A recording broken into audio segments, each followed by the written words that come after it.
เมื่อในแต้มเขามาค่ะมาเตยหมายพงเขาแต้มเขามาค่ะนะ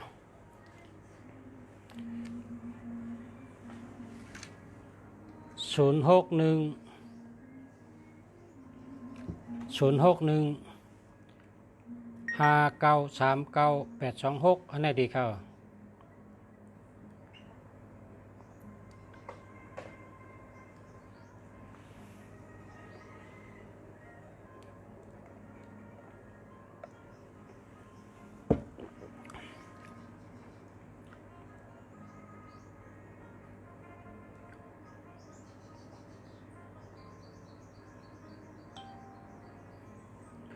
0807743569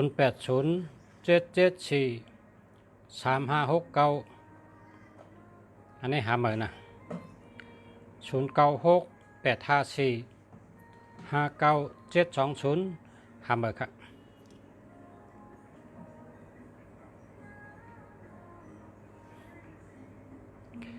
ปอโกนวันแองกาหากันมาไตเต้นหอม36ต้นไตเนลินเมืองไตนอกเฮินปอเต้นหอมรับเอาในหยัดน้ำให้พอหยัดน้ำเอาจังก้อยกะหากันนะรายการดีรายงานดีครับ0994637509อันนี้หาเหมือนนะ0994833982อันนี้เจอแล้วครับ0889459164อันนี้เจอแล้วครับ0626373771อันนี้หาเหมือนครับ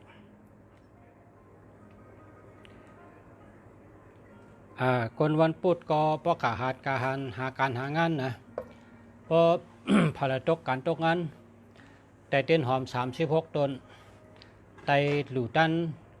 เจ้าน้ำเจ้าลิ้นเจ้าวันเจ้าเมืองว่าได้นะเจ้าวันเจ้าเมืองเมืองไทยเจ้าวันเจ้าเมืองเมืองไทย หลู่ตันเต้นหอม36ต้นค่ะนี่นะแล้วก็กะหาการหางานอะไรการดีอะไรโปรเร่งดีไม่เร่งดีให้การงานดีการเงินดีค่ะให้มีสุนมีมันใช้กำค่ะมีจุกมีลาบใช้กำค่ะไตเต้นหอม36ต้นไตนอกเฮินไตเนยสนพอเต้นหอมรับย่อในก็หยัดน้ำให้กำหยัดน้ำในกำเจ้าปวุ้นเจ้าปอสินธรรมเจ้าคู่ว่าวุ้นจุ่มบานั่นกูสูมีตีในอันนั้นกำหยัดน้ำพอหยัดน้ำเอาต้องไกลกว่านะ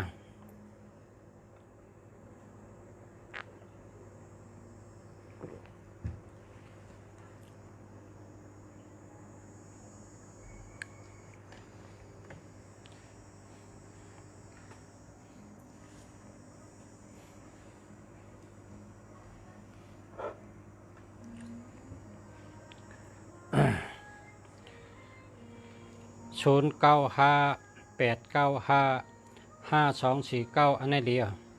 ข้าเป็นก้นวันพัดแต่ได้ใจเวอร์สังฆาวันพัดก็เจ้าตัวหานะมาชงค่า0945109551อันนี้หาเหมือนนะกำใน098994398182อันนี้หาเหมือนนะ0840313557อันนี้หาเหมือนนะ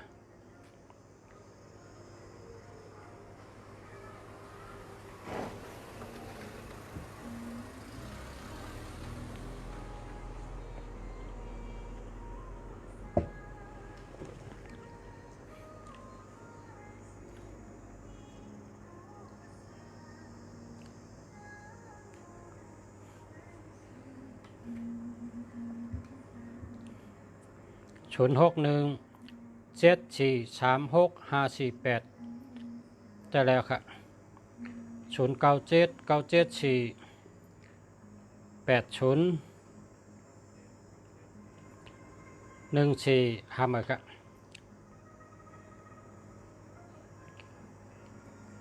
ปึงปอรัด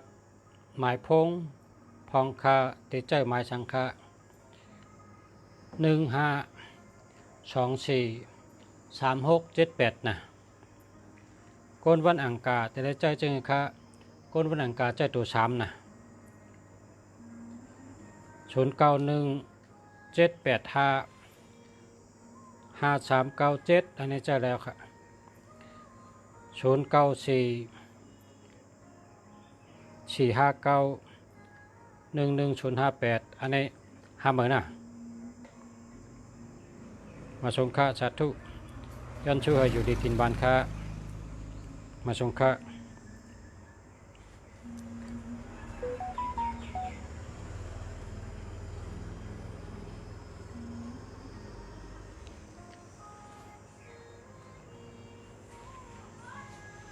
ก้นมือเหลียวในก้นกลับตัวเหลียววันมือในวันมือในในวันมือในเพราะเอาสลาเนี่ยนำว่าเจ้าหมายพงสังดีเนี่ยข้าสู่เจ้าแต้มไว้กูก็นะแต้มไว้กูก็อันนี้ดีเพราะว่ากับมือเดียวในหลุดเป็นก้นลักแหลมหลุดเป็นก้นลักแหลมแลดเซลหมอเฮ็ดหมอช่างหมอครึ่งหมอปองมีปัญญา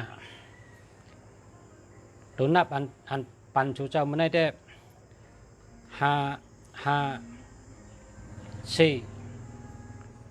455เพราะว่าพอเราเจอในอำตกแต้มให้ก็ได้อำตกแต้มมีเงินมีนาการดีตาเสมีเงินมีคำมีนาการดีตาเสแล้วก็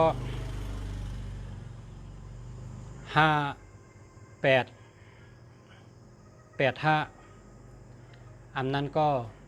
855558อันนี้ก็พอพอเจอในอำตกแต้มเสก็ยาวก็อำตกข้าเสก็มีการมีงานมีเงินมีคำมีกินมีเจ้า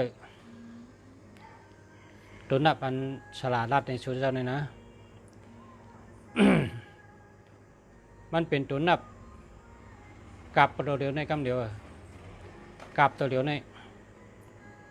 โดดใจจังไหน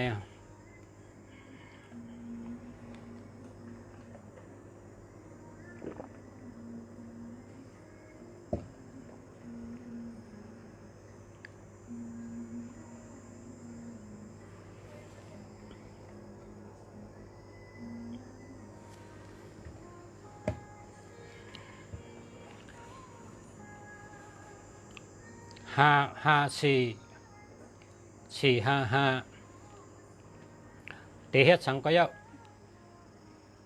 เส้นตั้งแต่เตพิษเปิงเนี่ยมีการเส้นตั้งขึ้นอย่างมาสูงแก่กันใน8558อันในห้ำเฮ็ดสังก็ยาวเลยเป็นผู้อ่อนโหเปิ้นเลยเป็นปอเลี้ยงเปิ้นเลยเป็นแม่เลี้ยงเปิ้นตัวนับอันนี้อำเลิกวันนะคนวันเราติดใจก็เลยคนยิงใจก็เลยคนใจก็เลยอำเลิกอาศักอำเลิกคนเฒ่าคนหนุ่มแล้วก็อำเลิกคนยิงคนใจพอเจอได้แต่มีเงินนำมีการงานดีหากินหาย่ำมีกินมีย่ำมีกินมีเจอแต่เสนั่นเป็นตัวนับอันที่คนเจอให้ได้หานาโจมันก็ได้เหมือนจังเมื่อกี้ในถามว่าเจอหลายลีก็ อันดีในรัฐในกูวัน15159นั่นน่ะลีเดอร์เปิ้ล1524249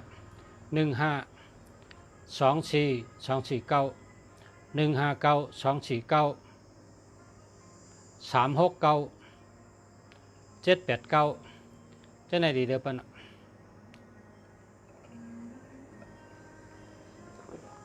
พอถามบาลีได้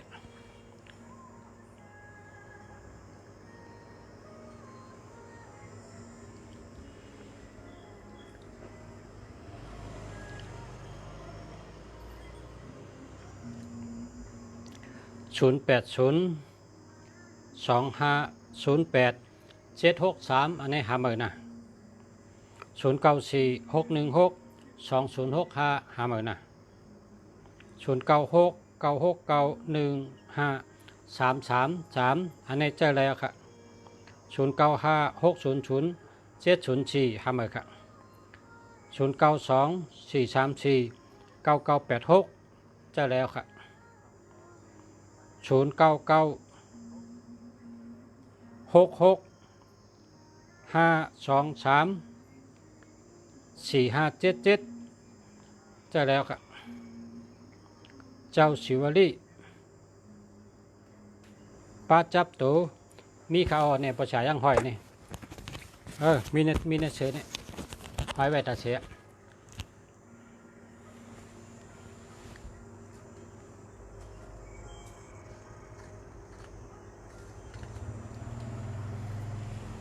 ใส่สายห้อยข้อให้นี่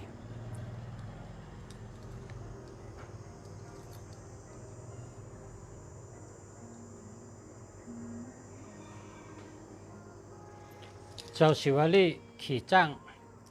เจ้าศิวลีขี่ม้าเจ้าศิวลีขี่โตเจ้าศิวลีขี่กาลนเพราะฉะนั้นศิวลีขี่กาลนในหันนึงก็กะ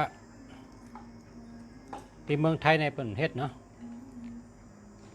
ที่เมืองไทยในประเทศศิวลีขี่กาลนในแก่น่ะเป็นสัตเทนะยาวก็ประชาหันในต่อภายไรน่ะเพราะว่าการโดนในเป็นตานั่งหน่วยการโดนในเป็นวันตานั่งหน่วยเป็นวันติดเป็นถัดไพ่เจ้าศิวลีในซ้ำลาบหลีโกนในเพราะว่าลาบหลีไปในก่อนหญ้าอันจอยแก่น่ะเนาะการโหลดในแก่น่ะการโหลดในจอยเจ้าศิวลีไรลีเนี่ย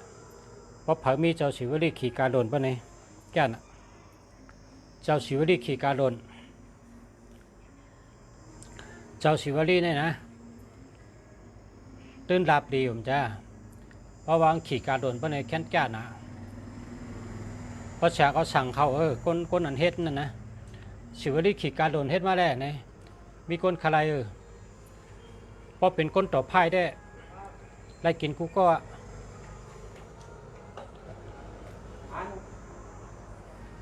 พ่อฮักอันมุกดาน้ำก็จะมีถ้าเดี๋ยวห้องก็เดี๋ยวห้องวันพุธเอาวันพุธห้องก็เดี๋ยวห้องครับครับผม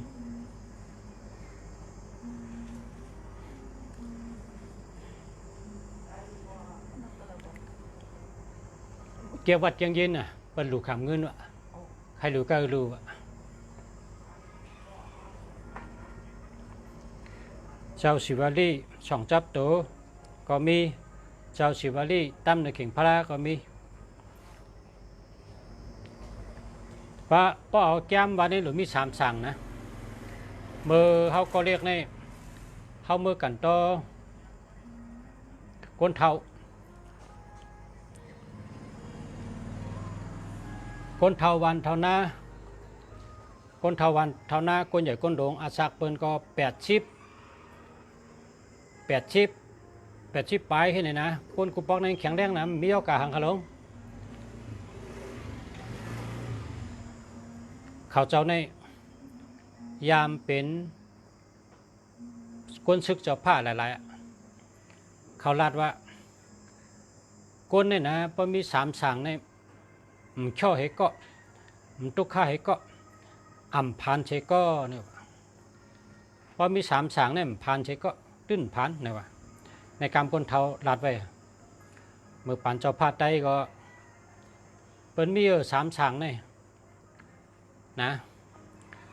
คนเทาใครนี่เขาว่าสั่งอุปกุกเปเพสั่งเกเจชะเทต่อโจสั่งสิวลีลาบลีเนี่ยเพราะมีสามสั่งเนี่ยตื้นทุกขะตื้นพันตื้นช่อละเนี่ยอันนี้คนเทาใครนี่เขานะเขาก็ต้องมาตัวเดียวอาสาเขา60 ปลายเขาก็ต้องมาต้องตัดเสเสียเมืองดีก็ทุกข้าเสปอกเกี่ยวเลยเปิ้ลนะเกี่ยวเลยเปิ้ลเพราะว่ามีสามสั่งสิวลีก็มีสั่งอุปกุกก็มีสั่งเกเจก็มี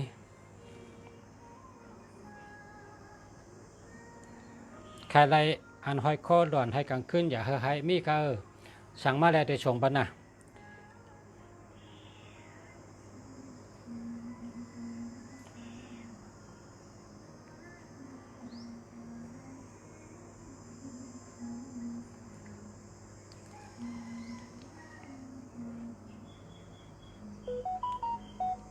1 สูก็คือข้าว1 สูใน700นะขาย700ได้ส่งถึงเฮือนอ่ะ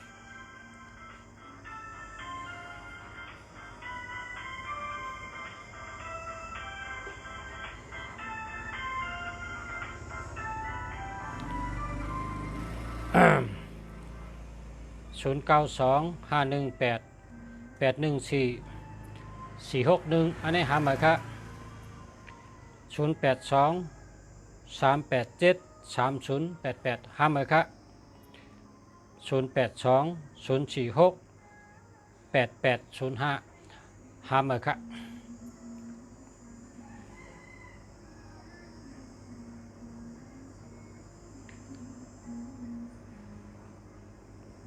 พอเปิดเสียงในกลวันพัดเปิดวันดาลีคะกลวันพัดนี่หรืออะไรเปิดวันอาทิตย์วันอังคารนะ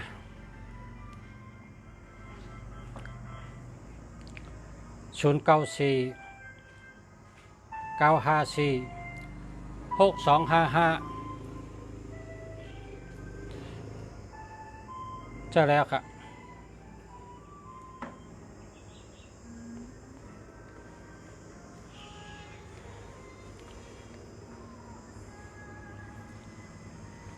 พอซื้อ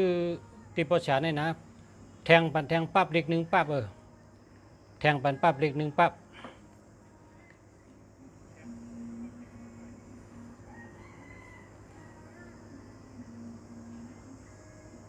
แทงปันก็ครับพอซื้อเจ้าสิวลีก็เลยแทง1ปั๊บพอซื้อเจ้าปลาเงินเจ้าปลาคำก็แทง1ปั๊บแทงปันปั๊บเล็ก1ปั๊บ1ปั๊บครับเพราะอะไรแปกกระติ่งก็แทงค่ะแปกกระติ่งก็มีค่ะแปกกระติ่งปีไหนค่ะนะเพราะซื้อโคว่าอะไรของแถมเนี่ยนะอะไรแปกกระติ่งก็แถมอะไรปั๊บนี่ก็แถมเบอร์โทรก็ขายค่ะเบอร์โทรอะไรเบอร์โทรก็ขายค่ะกับสืบมาหนักขายเบอร์โทรเบอร์โทรศัพท์ดีเป็นห้องว่าเบอร์มองคนเนี่ยเบอร์มองคนกำไทยเบอร์มองคนเนี่ยเบอร์มองคนเพราะกำไทยเนี่ยว่าเพราะกำไทยเพิ่นว่าเบอร์หลีเนี่ยว่าเบอร์หลีมองคนนั่นว่าเป็นว่ามาที่กำปาดีว่ามังกละ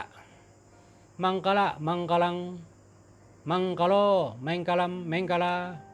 กำมันเป็นว่าแมงกลาบากำปะโอก็มังกลาเดียบอยมังกลาเนี่ยนะมันมาเป็นกำไทยว่ามองคนกำไทยว่ามองคนปะกำมันก็แมงกลาบาปะกำมันก็มองกำมันก็แมงกลาบาแมงกลา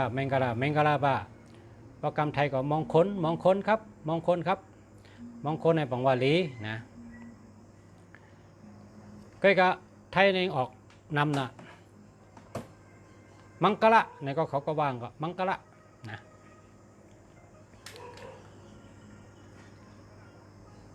เย้าก็ออกทางเสียงมังกรนะมังกรนะมังกรนี่ก็เอาพอเป็นดิกมันก็เป็นมังกระนั่นน่ะมังกระนะออกเสียงเดียวกัน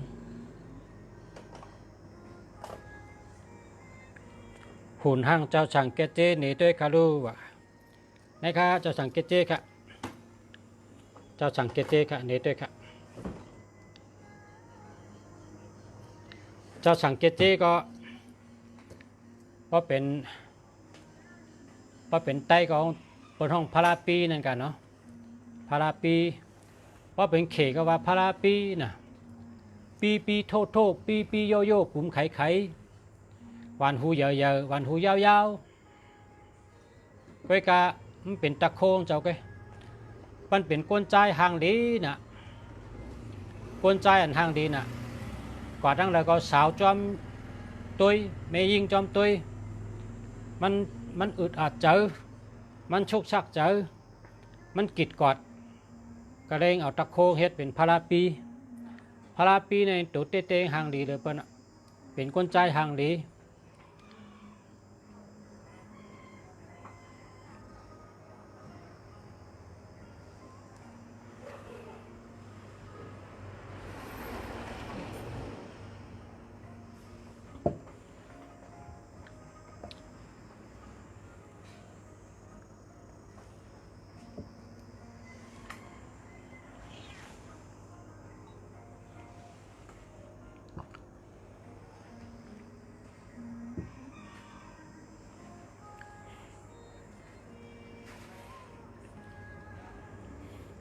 093 1972419อันนี้หามาครับ09432119009อันนี้ก็หามาคาไรเบอร์โทรตักหาปอสามไรตักไรโทรมาเลยอย่าไปตักโทรเลย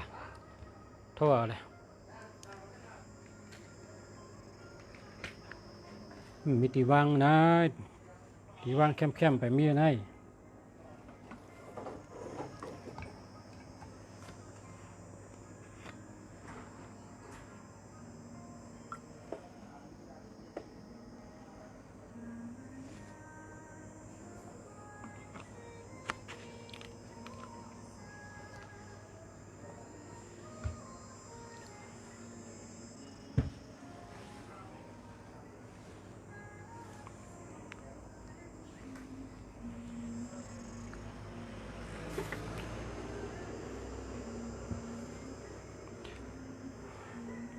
เจ้าอุปกุกสู่เรียกจองมีข่าว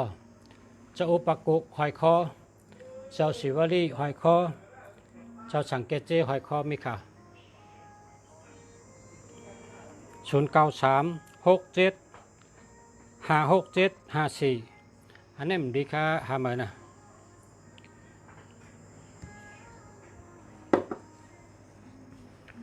ใครตีวังนะมันมีตีวังอันนี้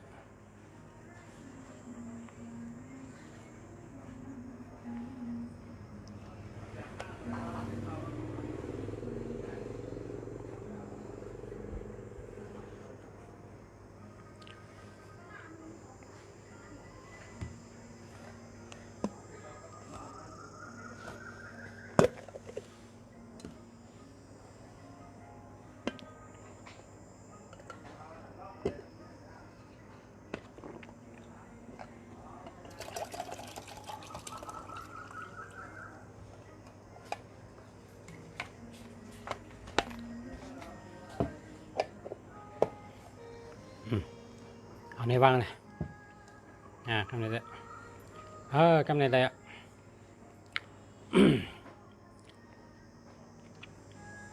097 58483965อันนี้แคมจาเนี่ย758ในเป็นก้นแรดทน758เนี่ยอันนี้มันเป็น097แล้วก็75884838965อันนี้แคมจาเนี่ยอันนี้แคมเตะพอเสียชื่อ70,000นะ70,000ก็ชื่อ39,000ก็ชื่อ45,000ก็ชื่อ เพราะเหมือนจังในกายใหญ่แก้เนี่ย0975848แล้วก็3965เจ้าในกายใหญ่แก้มันก็50,000 60,000มันก็70,000ไปมันก็150,000นะมันเด็กขายก็คือก็มันอยู่ที่คนเจ้าของขายแกมันมีราคาเหมือนอย่างคำครับมันจะคำในเป็นตัดไว้ราคา30,000ในขายวนกันกุฏิกากอะไรก็30,000แกแต่ว่าไม้พงดีในค่าเด็กขายก็คือก็เย้าเด็ดใจค่ะกำใจค่ะเจ้าก็นั่นใครๆก็ย่ำอยู่ที่ใจก็นั่นนะมันมีกาขันอันแต่ว่าแต่ได้ขาย1 ล้าน100,000ในมันมีภาวะเฮาขย้อนก็เฮาย้อนเพราะเฮาต่างราคาไว้เพราะก็ราคาใดของมาซื้อก็ให้นั่นไงก็ในเบอร์ดีจ้าใน7-8 แสนก็อันนี้นะมีกลางอะไรเหมือนกันเนี่ย09758483965เนี่ยมันก็ย้อนเป็น150,000ก็อะไรเนี่ยกัดติดราคาขายเอาลงเนื้อเน็ตเอาลงเนื้อเน็ตว่าเบอร์นี้ขายเนี่ยนะราคา150,000เนี่ยนะเพราะว่าชื่ออย่าไปว่าเพิ่มชื่อเนี่ยอย่าว่าละชื่อที่ก็กลนดุมผ้าในกาดอันใหญ่เลยเปิ้ลได้เป็นมือถือในกำเดียวกาดอันใหญ่เลยเปิ้ลได้เป็นมือถือในกำเดียวใครอยู่หาดใหญ่อยู่ลายองอยู่กรุงเทพอยู่เชียงใหม่ใครอยู่ก็ได้อยู่ในปองตังหันเฮาโรงเนี่ยนั่นชื่ออะไรกูก็นะแล้วกองจ่ายเงินได้กำเดียวก็เพราะฉะนั้นนะก็ในป้องขายในขายได้150,000นะ1 อันเนี่ย150,000เต็มลงกับด้วยเลยเบอร์เนี่ยขายราคา150,000 บาทเนี่ยนะเพราะชูเจ้าใครพูดว่าเบอร์ในราคา2 ล้าน 3 ล้านของมีเนี่ยกับด้วยเลยเข้ากับใน Google เพราะเขาใน Google เราก็เต็มว่าเบอร์มงคลเนี่ยนะเบอร์มงคลแล้วก็เตรียมทางคองว่าเบอร์เด็กเนี่ยนะแล้วก็เข้ากับด้วยราคากันนั้นอ่านแสนอ่านหมื่นอ่านล้านค่ะเบอร์นี่เบอร์นี้กัดขายเง ก็ในกายใหญ่ในเบอร์ก็ในจื้อใจอ่องในกายใหญ่แก้เบอร์จะในยอดเด็ดจากขายนะเพราะใคร150,000ก็ขายเพราะว่าเขในเขารักแรมนะเขาว่าคือค่ะล่ะเขรัดต่อเขาว่าไก่เนี่ยเพราะกินไข่เนี่ยเขาเลยกินกุวันเนี่ยไก่เนี่ยเพราะกินไข่เขาเลยกินกุวันไข่ก็กับเพราะเขากินเนื้อไก่แบบแต่เขาเลยกินวันเดียวก็เพราะมือพกมือหื้มเลยกินแล้วเพราะว่าไก่ในไข่เป็นเขาวันไข่เขาเพราะเขากินไข่เนี่ยเขาเลยกินกุวันแต่พอเขากินเดิมไปได้เมงตายไปแล้วมันไข่มันจังไข่เป็นเขาแทง2-3 วันในไข่ก็ไม่ได้กินเนื้อก็ไม่ได้กินว่าจะนั้นนะหมายพงนี่ก็ชูเจ้าขาย150,000เนี่ยเพราะชูเจ้าขาย150,000ชูเจ้าไล่150,000ก็ต่อจอซักชูเอาไล่150,000นะไล่150,000ก็การในปดแทงป้นกับเงิน150,000หมดเราเนี่ยชุมมิสังเอาวัตถุดีกับชื่อแทงกำไรกับชื่อขึ้นกำไรเพราะขายเอาชื่อขึ้นได้เอาน่ะลาดแว่นตั้งเพราะขายเอาชื่อขึ้นได้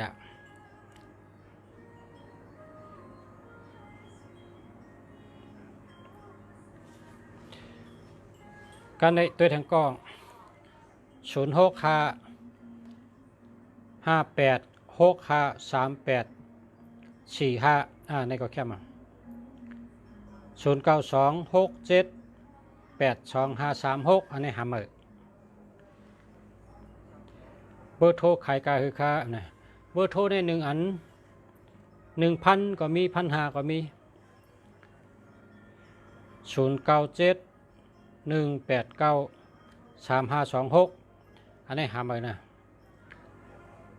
063 312 5956หามือนะ092 4826 455นี่ได้แล้วใจแล้วแคมแกะ094 715 4746นี่ก็ใจแล้วครับ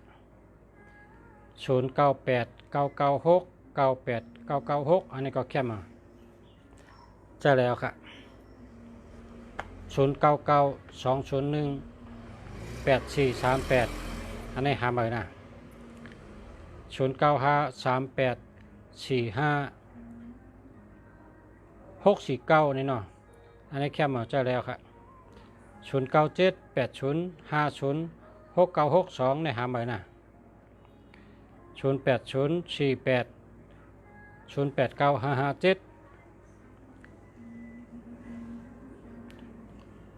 หาใบครับ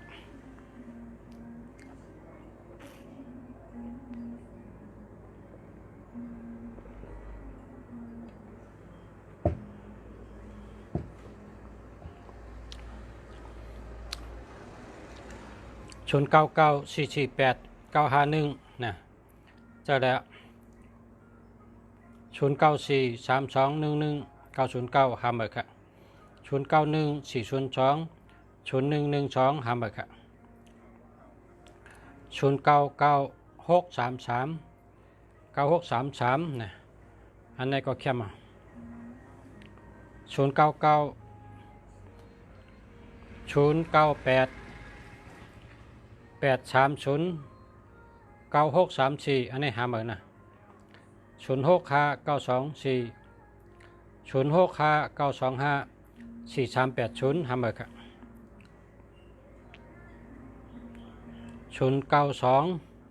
626 1739อันนี้ก็เจอแล้วครับ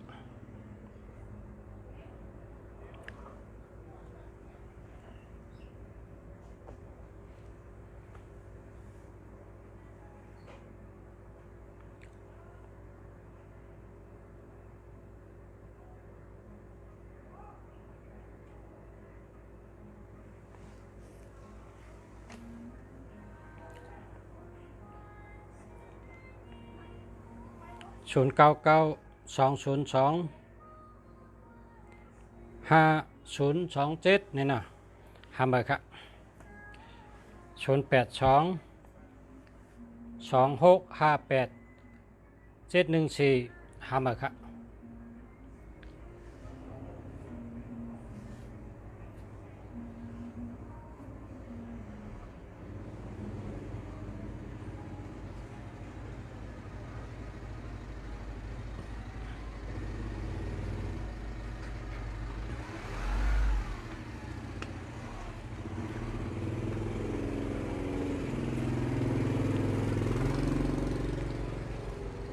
09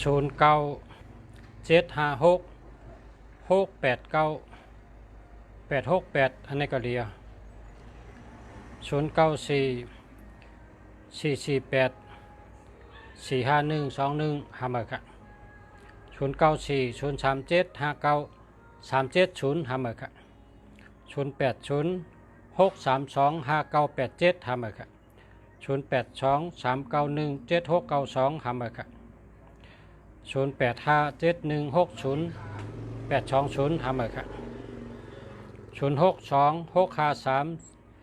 4112หาเบอร์ครับ081 208 7822หาเบอร์ครับ09 718 93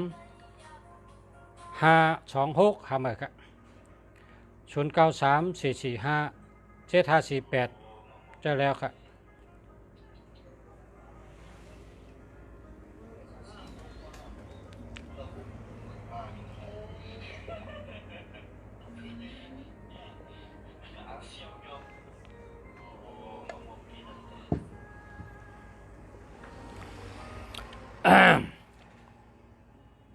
0889992814ห้ามาครับ0947154746เจ้าแล้วครับ0869879854เจ้าแล้วครับ0931394639ห้ามาครับ09655183083025ห้ามาครับ0926688985อันนี้แล้วเจ้าแล้วครับ0948026319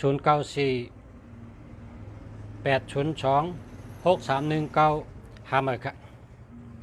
0617281383ห้ามาครับ0977772459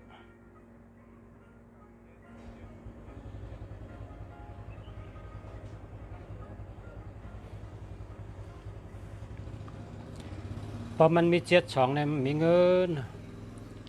7227เนี่ยมันมีเงินผ่านเงิน0944495394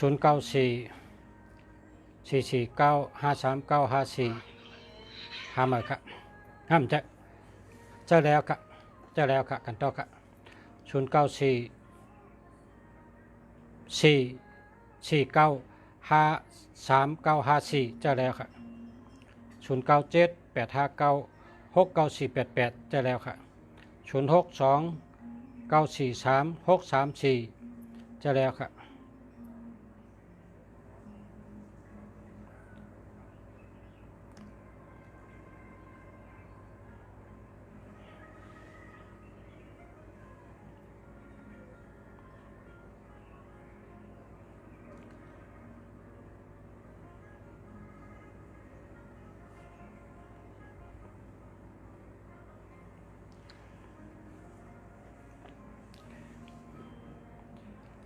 0926688956เจ้าแล้วครับ061เม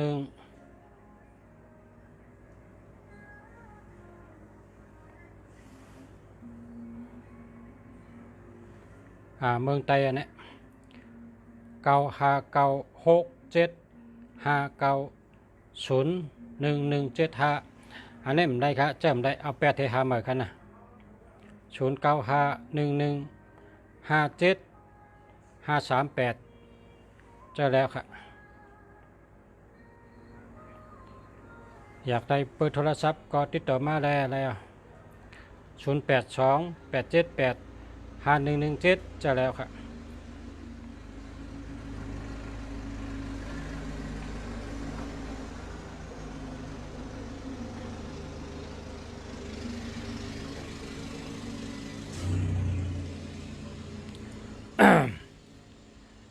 0900137441ห้ามาครับ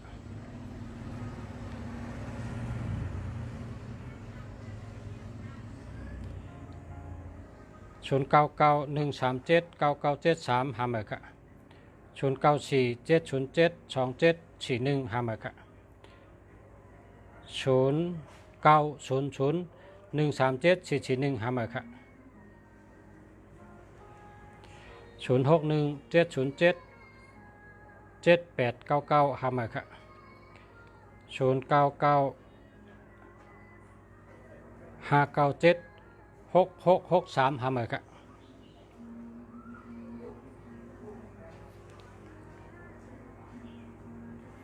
ปงปาโต121318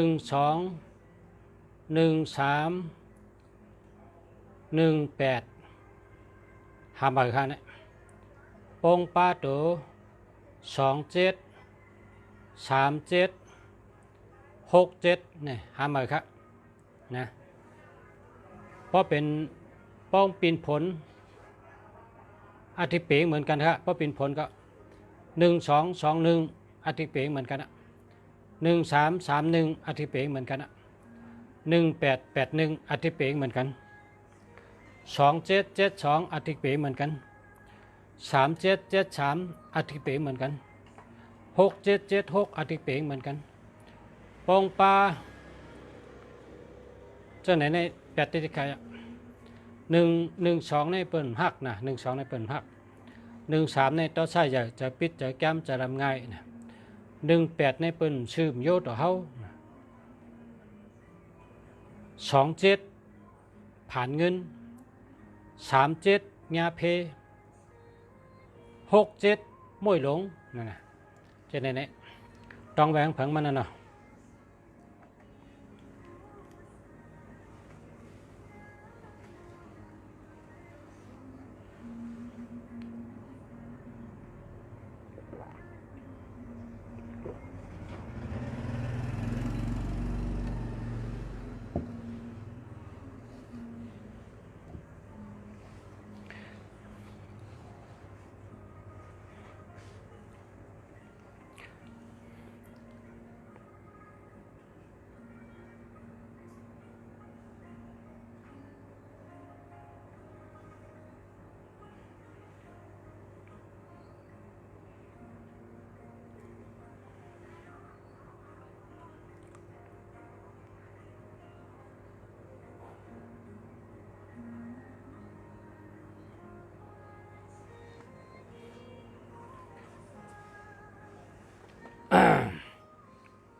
12 มองอ่ะนะ